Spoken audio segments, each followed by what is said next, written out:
The 7th of July, 1998, Nigeria wakes up with hope.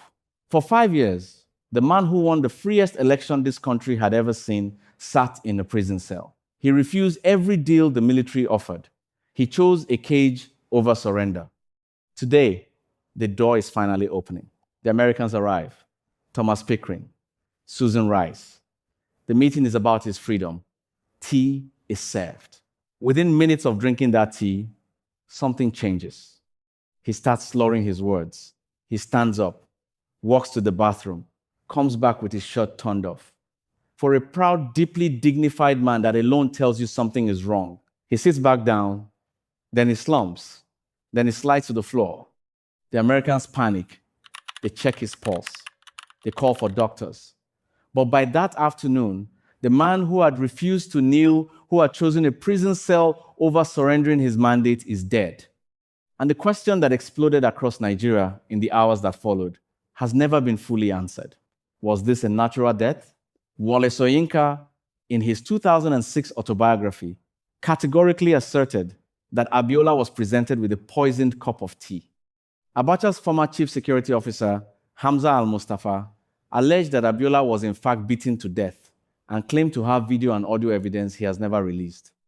The international autopsy conducted by pathologists from the US, UK, and Canada found evidence of long-standing heart disease and concluded the cause of death was natural.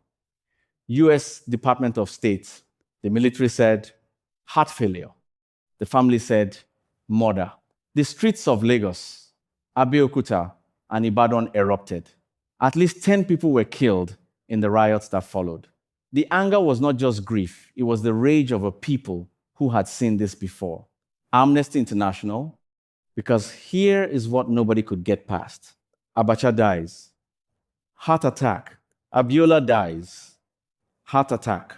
Both on the exact day, power was about to shift. 2 hearts, 2 convenient failures. 1 country robbed twice. Regardless of the exact circumstances of his death, it is clear that Chief Abiola received insufficient medical attention for his existing health conditions. And that is the line where the official story ends and the unanswered question begins. Who killed Abiola? Maybe it was the tea.